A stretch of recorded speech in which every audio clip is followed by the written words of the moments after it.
Alright guys, what's going on? Welcome in. So obviously it's Combine Week, and the New York Jets have actually met with some of the top quarterbacks in the draft. Jayden Daniels, Caleb Williams, Drake Maye. The Jets are involved, right? They are meeting with these prospects. Now, personally, I just don't feel like the Jets are in a position to trade up for one of these top quarterbacks. I don't really think that's the point of these interviews. Who knows? But that's just kind of my gut feeling. I'm not really thinking that Joe Douglas is in a position to move more draft picks to go land a quarterback with Aaron Rodgers coming back. We're talking about 2025 picks being involved and whatnot. I think really the point here is the due diligence. Number one, you got to fill out your big board. You can't, as an NFL general manager, you can't expect to have an accurate big board if you're not interviewing the guys or getting a feel for the guys up at the top of the draft. It's just more data that the organization has. And, not only just big board as far as the NFL draft order is concerned, right?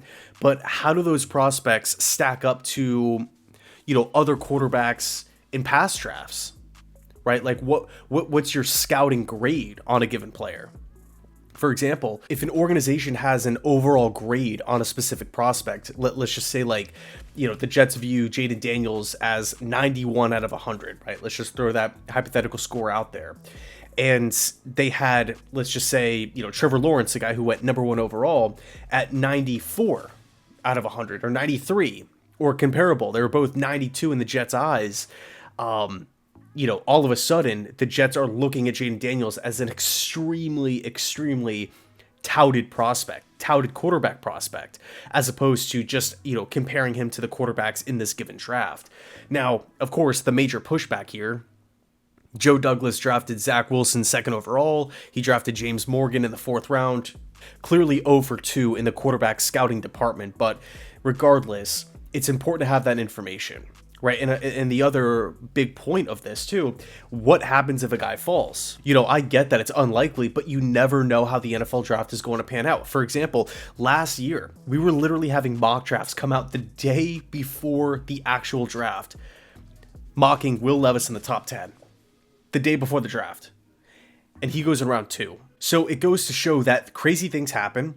If Jayden Daniels or Drake Maye, right, 2 prospects that I love, if either of those guys are on the board at spot number 10, of course, you got to consider looking into taking them, right? If you feel as though your overall score, ranks them as a potential franchise quarterback, not only just that, but trade compensation, trade calls, right? A potential move, trade down scenario, right? If Denver loves Drake Maye and he just so happens to fall, the Jets have got to do their homework on these players to know what their, what the new value of this 10th overall pick is. Again, if the NFL feels like the 2nd or 3rd best quarterback is on the board at spot number 10, and they view him as that like a bona fide franchise guy, but he's slipping for whatever reason, and there's a team that's fallen in love with him, you have to know what you have in that quarterback to potentially make that trade down scenario offer a lot more higher. So at the end of the day, I do feel like it is just due diligence here. I wouldn't be surprised if the Bills met with Drake Maye, if the Ravens met with Jayden Daniels, just to help piece together their big boards, right? Piece together the unknown picture that is the NFL draft process, right? You just got to get a feel. You got to get a feel for for these prospects. So anyway, let me know your thoughts down below in the comment section. And I guess kind of the question I'll leave it off on. In the hypothetical, Jayden Daniels or Drake Maye, one of these top quarterbacks, they're on the board at spot number 10. Do you pull the trigger? Or are you, still thinking offensive line, Brock Bowers potentially? My go-to plan is offensive line 1000%.